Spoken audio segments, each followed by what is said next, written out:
ஒரு பிரார்த்தனையோட வலிமை பார்த்திங்கன்னா ஒரு முகம் தெரியாத நபர்கள் மூலமாக பிரார்த்தனை செய்யும் பொழுதே அந்த வாட்டருக்கு அந்த மூலக்கூறுகள் அந்த அளவுக்கு சிறப்பாக அமைஞ்சிருக்கு அப்படிங்கிறத இந்த இடத்துல நாம் உணர்தல் தன்மையோட தெரிஞ்சுக்கணும். அந்த பிரார்த்தனைக்கு அந்த அளவுக்கு வலிமை இருக்குங்கும் பொழுது நம்ம தேவைகளை நம்ம பாசிட்டிவாக நம்ம இன்புட் பண்ணால் ரொம்ப பாசிட்டிவாக அந்த இயற்கையோட ஒன்றி அந்த பிரபஞ்சம் அல்லது இந்த இறைத்தன்மையோட செயல்பட்டால் நம்ம தேவைகள் 100% நடக்கும் அப்படிங்கிறது தான் உண்மை. அன்பு வணக்கங்க. ஒரு அற்புதமான தகவலை இந்த வீடியோவில் நம்ம பார்க்குறோம். அற்புதமாக செயல்படுத்துங்க. செயல்படுத்துறதுல உங்களுக்கு ஏதாவது சந்தேகம் வந்தால் என்னுடைய வாட்ஸ்அப் நம்பர் 9080274280 வாய்ஸ் மெசேஜ் கொடுங்க. சிறப்பாக நான் ஃப்ரீயாக இருக்கும் பொழுது உங்களோட பேசுகிறேன். அற்புதமாக செயல்படுத்தலாம். கட்டணம்லாம் எதுவுமே கிடையாதுங்க.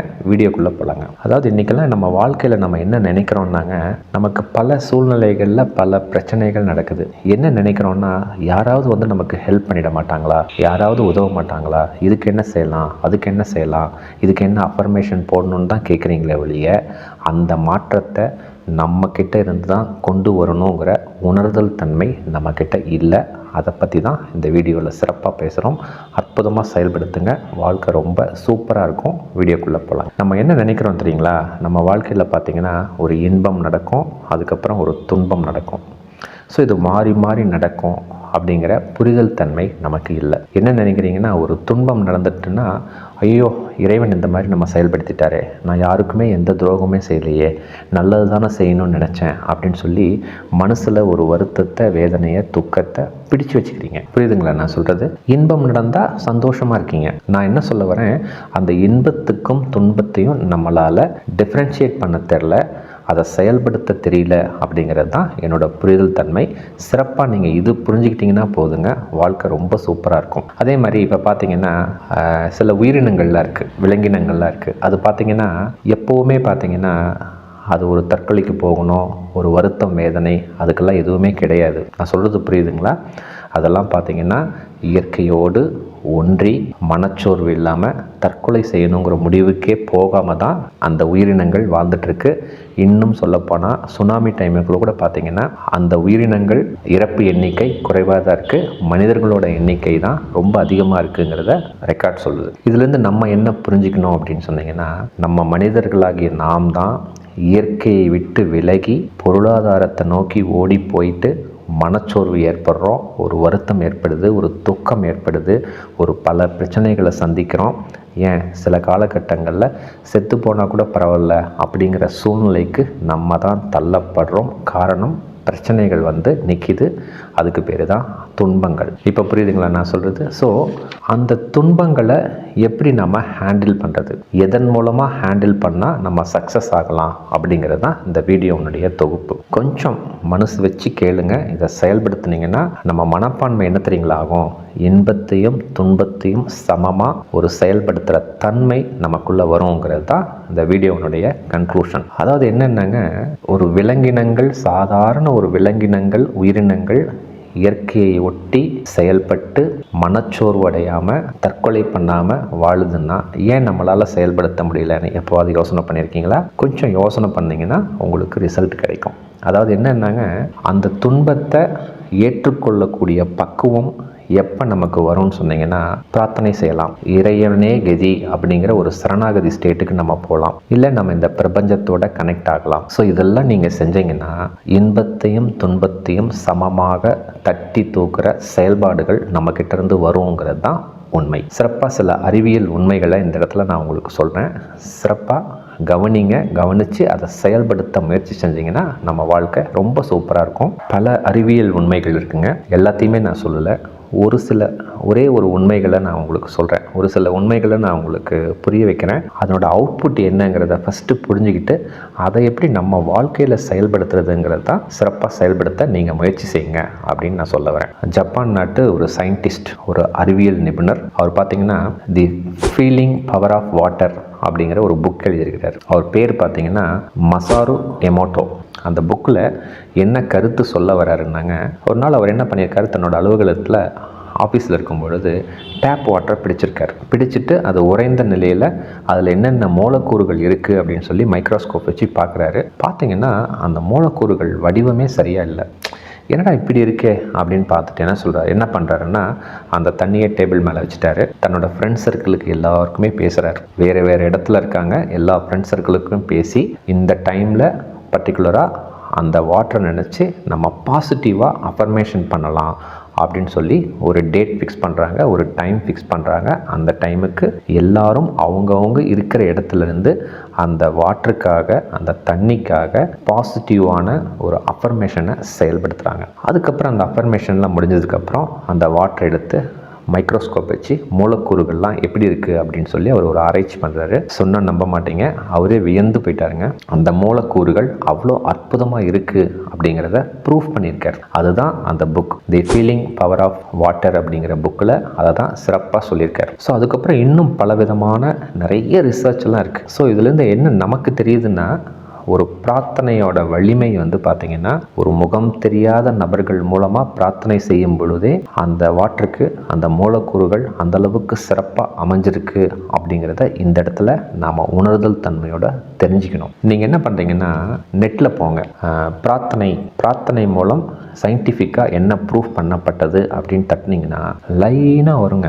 ஒவ்வொரு நாட்டிலையும் பிரார்த்தனை செஞ்சு என்னென்ன சாதனை செஞ்சுருக்காங்க அப்படிங்கிறது லைனாக வரும். அதனால் படித்து பார்த்து நீங்கள் ஒரு கன்க்ளூஷனுக்கு வாங்க. என்ன கன்க்ளூஷன்னா, நம்மளோட பிரார்த்தனை மனதளவில் பாசிட்டிவாக நம்ம இன்புட் பண்ண நம்ம என்ன நினைக்கிறோமோ அந்த பாசிட்டிவ் எனர்ஜி முகம் தெரியாத நபர்களின் மூலமாக கூட எதை கேட்குறோமோ அது சிறப்பாக கிடைக்கும் அப்படிங்கிறது தான் உட்கருத்து. ஸோ அந்த சயின்டிஃபிக் ப்ரூஃபில் அத்தனை ரிசர்ச்லாம் போட்டிருக்கு அந்த நெட்டில். அதில் பார்த்திங்கன்னா முடிவாக என்ன சொல்ல வரேன்னாங்க, அந்த கூட்டு பிரார்த்தனை மூலமாக பல மிராக்கள் நடந்திருக்கு. பார்த்திங்கன்னா போர்கள்லாம் நின்று இருக்கு, இயற்கை சீரழிவு குறைஞ்சிருக்கு, இன்னும் சொல்லப்போனால் எக்கானமி இன்க்ரீஸ் ஆகிருக்கு, தீவிரவாதிகள் குறைஞ்சிருக்காங்க, குற்றங்கள் குறைஞ்சிருக்கு.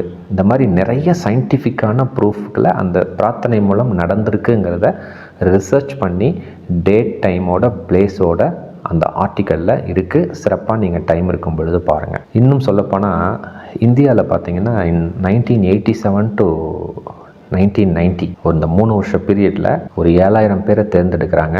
7000 பேரை தேர்ந்தெடுத்து உலக அமைதிக்காக அப்படின்னு சொல்லி ஒரு கூட்டு பிரார்த்தனை செயல்படுத்துகிறாங்க. 3 வருஷ காலம் கரெக்டான அந்த டைமுக்கு அவங்க செயல்படுத்தும் போது மிகப்பெரிய மாற்றங்கள் நடந்தது. இந்த ஹிஸ்ட்ரியும் அந்த பதிவில் இருக்குது, சிறப்பாக பாருங்கள். இதனால் என்ன இருக்குன்னாங்க, தீவிரவாதிகளுடைய எண்ணிக்கை 70% 80% குறைந்திருக்கு அப்படின்னு சொல்லி சயின்டிஃபிக்காக தியரிட்டிக்கலாக ப்ரூஃப் பண்ணியிருக்காங்க. ஸோ நீங்கள் பாருங்கள். இன்னும் ஒரு உதாரணம் எனக்கு இந்த இடத்துல ஞாபகத்துக்கு வருது. அமெரிக்காவில் சான் பிரான்சிஸ்கோ கவர்மெண்ட் ஹாஸ்பிட்டலில் ஒரு இருதய நோயாளிகள் ஒரு 390 பேர் இருக்காங்க. அவங்க என்ன பண்ணுறாங்கன்னா 2 பேட்சாக பிரிக்கிறாங்க. ஏ பேட்சில் ஒருத்தர், ஏ பேட்சில் கொஞ்சம் பேர், பி பேட்சில் கொஞ்சம் பேருன்னு சொல்லி அந்த 390 பேரை பிரிக்கிறாங்க. முகம் தெரியாத நபர்கள் வெளியிலிருந்தே ஒரு பேட்சுக்கு பூரணமாக குணமாயிடணும் அப்படின்னு சொல்லி பாசிட்டிவாக அஃபர்மேஷனை அந்த நோயாளிகளுக்கு தெரியாமையே செயல்படுத்துகிறாங்க. ரிசல்ட் என்னாச்சு தெரியுங்களா?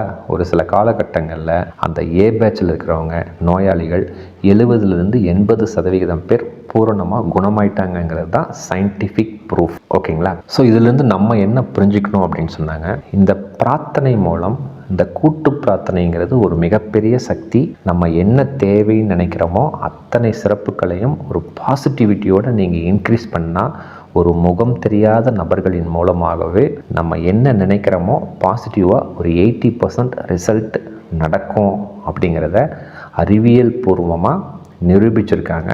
சிறப்பாக நீங்கள் அதை பார்க்கலாம். ஸோ நான் சொன்ன உதாரணங்கள்லேயும் 100% அது நடந்திருக்கு. அப்போது அப்படி இருக்கும் பொழுது அந்த பிரார்த்தனைக்கு அந்தளவுக்கு வலிமை இருக்குங்கும் பொழுது நம்ம தேவைகளை நம்ம பாசிட்டிவாக நம்ம இன்புட் பண்ணால் ரொம்ப பாசிட்டிவாக அந்த இயற்கையோட ஒன்றி அந்த பிரபஞ்சம் அல்லது இந்த இறைத்தன்மையோட செயல்பட்டால் நம்ம தேவைகள் 100% நடக்கும் அப்படிங்கிறது தான் உண்மை.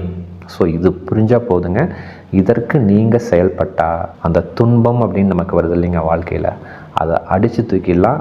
நம்ம தேவைகள் என்ன கேட்குறோமோ சூப்பராக நடக்கும் அப்படிங்கிறது தான் இந்த வீடியோனுடைய தொகுப்பு. ஸோ அதுக்கு நான் என்ன செய்யணும் அப்படின்னு சொன்னாங்க, அன்பு சார்ந்த விஷயங்களை, அன்பு சார்ந்த எண்ணங்களோட, பாசிட்டிவாக அந்த உணர்தல் தன்மையோட நம்ம செயல்பாடுகளை சிறப்பாக செயல்படுத்த அந்த பாசிட்டிவ் அஃபர்மேஷனை, உங்கள் தேவைகளை நீங்கள் செயல்படுத்தினீங்கன்னா அன்பு சார்ந்த விஷயங்கள் நம்மளை சுற்றி நடக்கும். இதுதாங்க உண்மை. இதே ஒரு பயம் சார்ந்த விஷயத்தை நம்ம மனசுக்குள்ளே வச்சுக்கிட்டு எனக்கு அது வேணும் இது வேணும்னு நீங்கள் கேட்க தொடங்குனீங்கன்னா அந்த பிரார்த்தனையின் மூலமாக, அந்த அஃபர்மேஷன் மூலமாக பயம் சார்ந்த விஷயங்கள் தான் நம்மளை சுற்றி நடக்கும் அப்படிங்கிறது தான் உண்மை. ஸோ இதை ஃபஸ்ட்டு தெளிவாக புரிஞ்சுட்டு நம்ம தேவைகள் என்ன, பாசிட்டிவாக நம்ம எப்படி அஃபர்மேஷன் போடலாம். ஒரு துன்பமே நமக்கு வாழ்க்கையில் நடந்தால் கூட சரி, ஓகே, இந்த துன்பம் நடந்துருச்சு, அன்பு சார்ந்த உணர்வுகளோடு அதுக்கு நான் என்ன செய்யணும் அப்படின்னு நீங்கள் முடிவு பண்ணி அந்த பிரார்த்தனையை செயல்பட்டால், மற்றவர்களுக்கே நடக்கும் பொழுது, நம்ம நாட்டுக்கே நடக்கும் பொழுது நம்ம பிரார்த்தனை நம்மளை காப்பாற்றாதா? கொஞ்சம் யோசனை பண்ணி பாருங்கள். அந்த அன்பு சார்ந்த உணர்வுகளோடு நீங்கள் பிரார்த்தனை செஞ்சீங்கன்னா நம்ம தேவைகளை இந்த பிரபஞ்சம் அல்லது இந்த இறைத்தன்மை அள்ளி கொடுக்கும் அப்படிங்கிறது தான் இந்த வீடியோனுடைய கன்க்ளூஷன். இதில் ஒரு சின்ன சப்ஜெக்ட் டு கண்டிஷன் ஒரு விஷயம் இருக்குது. அந்த அன்பு சார்ந்த விஷயங்களை நம்ம செலுத்தணும்னா நம்ம மனநிலை ரொம்ப தெளிவாக இருக்கணும். எப்படி இருக்கணும்? நம்ம மனசில் ஒரு நல் வார்த்தைகளோட, ஒரு நன்றி உணர்வோட, ஒரு வருத்தம், கோபம், துக்கம், வேதனை இதையெல்லாம் கடந்து இதையெல்லாம் தூக்குறதுக்கு ஆல்ரெடி சில சொல்யூஷன்லாம் நான் சொல்லியிருக்கேன். அதையும் இந்த டிஸ்கிரிப்ஷன் லிங்க்கில் அட்டாச் பண்ணியிருக்கேன். அன்பு தியானம், கேள்வி தியானம், ஆன்ம தியானம், சிறப்பு தியானம் அற்புதமாக செயல்படுத்தி நம்ம உடலுக்கு நல்ல நன்றி சொல்லிவிட்டு உடல் நலமாக நீங்கள் செயல்பட்டு உங்கள் தேவைகளை அன்போட பிரார்த்தனையை நீங்கள் வச்சிங்கன்னா என்ன தேவைகள் நீங்கள் கேட்குறீங்களோ அற்புதமாக நடக்கும். இதில் எந்தவித மாற்று கருத்தும் கிடையாது. இன்கேஸ் அதில் ஏதாவது நடக்கலை அந்த தேவைகள் அப்படின்னு சொன்னீங்கன்னா அந்த தேவைகள் நமக்கு உகந்ததில்லை, இந்த பிரபஞ்சம் வேண்டாம் என்று சொல்கிறது அப்படிங்கிறத ஃபஸ்ட்டு புரிஞ்சுக்கிங்க. நான் என்ன சொல்ல வரேன்னு தெரியுதுங்களா? ஒன்று வேணும்னு ஆசைப்பட்டு நீங்கள் கேட்குறீங்க, ஆனால் அன்பு சார்ந்து நீங்கள் செயல்படுறீங்க, பிரார்த்தனை செய்கிறீங்க. இருந்தாலும் அந்த செயல்பாடுகள் நடக்காமல் நம்மளை விட்டு விலகி போகுதுன்னா இந்த பிரபஞ்சம் அல்லது இந்த இறைசக்தி அல்லது நமக்கு மேலே இருக்கிற இந்த சக்தி அது வேண்டான்னு சொல்லி நம்மக்கிட்ட இருந்து ஒதுக்குதுங்கிறத ஃபஸ்ட்டு அண்டர்ஸ்டாண்ட் பண்ணிக்கங்க. ஸோ அந்த மாதிரி எண்ணங்கள் இருக்கும் பொழுது உங்களுக்கு ஒரு கவலையோ, ஒரு வருத்தமோ, ஒரு வேதனையோ, ஒரு துக்கமோ நமக்கு நடக்காது. நம்ம வாழ்க்கைக்கு என்னென்னு தேய்க்கிறோமோ நம்ம மனநிலைக்கேற்ப நமக்கு சந்தோஷம் கொடுக்குற மாதிரி நம்ம வாழ்நாள் முழுவதும் சிறப்பாக செயல்படுத்தலாம் அப்படிங்கிறது தான் இந்த வீடியோனுடைய கன்க்ளூஷன். சிறப்பாக செயல்படுத்தி பாருங்கள். ரொம்ப அற்புதமாக நம்ம தேவைகளை இந்த பிரார்த்தனை மூலமாக அல்லது இறைத்தன்மையின் மூலமாக அல்லது இந்த பிரபஞ்சத்தின் அருளால் அல்லது நம்ம பாசிட்டிவ் அஃபர்மேஷனை அன்புடன் அன்பு சார்ந்த உணர்வுகளோடு செலுத்தி உங்கள் தேவைகளை நிறைவேற்றி கொள்ள வாழ்த்துக்கள். மிக்க நன்றிங்க, மிக்க மகிழ்ச்சிங்க.